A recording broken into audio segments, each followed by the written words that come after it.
Hi అండి, welcome back my channel. నేను మీ స్వాతి. ఇవాల్టి మన రెసిపీ వచ్చేసి అరిసెలు అండి. అరిసెలు అంటే ఎవరికి ఇష్టం ఉండదు చెప్పండి, కానీ కొంతమందికి మేము అరిసెలు చేస్తే కుదరవేమో అనిపిస్తుందండి. టెన్షన్ పడుతూ ఉంటారు అరిసెలు చేయాలంటే. కానీ నేను చెప్పినట్టు ఒకసారి చేసి చూడండి. ఎన్ని కేజీల అరిసెలైనా మీరు ఈజీగా చేసేస్తుంటారు. తప్పకుండా ట్రై చేయండి. ముందుగా మనం రేషన్ బియ్యాన్ని తీసుకొని ముందు రోజే నానబెట్టుకోవాలండి. మరుసటి రోజు ఉదయం నానిన బియ్యాన్ని శుభ్రంగా కడిగి వడగట్టుకొని మిల్లుకైనా లేకపోతే కావాలంటే మీరు మిక్సీ అయినా పట్టుకోవచ్చండి. 3 కేజీల బియ్యానికి 2 కేజీల బెల్లం పడుతుందండి. అరిసెలకి బెల్లం తెచ్చుకునేటప్పుడు జాగ్రత్తగా చూసుకొని మంచి బెల్లం తెచ్చుకోవాలండి. బెల్లాన్ని చిన్న చిన్న ముక్కలుగా చేసుకొని ఒక వెడల్పాటి గిన్నె తీసుకొని అందులో వేసుకొని కొంచెం నీళ్లు వేసుకొని స్టవ్ మీద పెట్టుకొని బెల్లం కరిగి పాకం వచ్చేంత వరకు పాకం పట్టుకోవాలండి. పాకం మీకు కరెక్ట్ గా వచ్చిందో ఎలా చెక్ చేసుకోవాలంటే ఒక ప్లేట్ లో నీళ్లు తీసుకొని అందులోకి పాకాన్ని వేసుకొని చూసుకోవాలండి. మీరు చేతితో ఉండ చేస్తే ప్లేట్ కంటకుండా గట్టి ఉండలాగా రావాలి. అప్పుడే మీకు అరిసెల పాకం కరెక్ట్ గా వచ్చినట్టు. పాకం వచ్చిన తర్వాత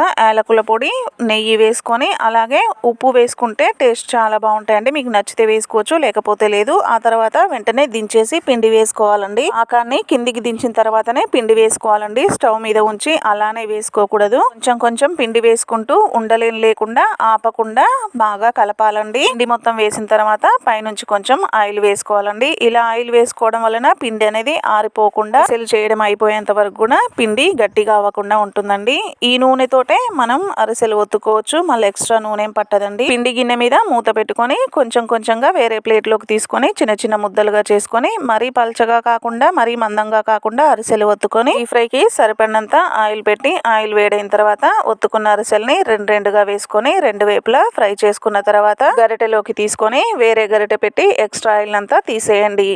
ఇలాగే అన్ని అరిసెలు చేసుకున్న తర్వాత ఒక చాపలో కానీ లేదంటే ఒక కవర్ మీద కానీ లేదంటే వరిగడ్డి మీద కూడా ఆరబెట్టుకోవచ్చండి.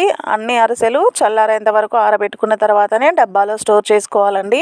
చూసారు కదా, ఒక్కసారి ఇలా అరిసెలు మీరు తప్పకుండా ట్రై చేసి ఎలా వచ్చిందో కామెంట్ చేయండి. అలాగే నా వీడియో కనుక మీకు నచ్చినట్టయితే తప్పకుండా లైక్ చేయండి. మీ ఫ్రెండ్స్కి రిలేటివ్స్కి షేర్ చేయండి. నా ఛానల్ని కనుక ఫస్ట్ టైం చూస్తున్నట్లయితే తప్పకుండా సబ్స్క్రైబ్ చేసుకోండి. Thanks for watching.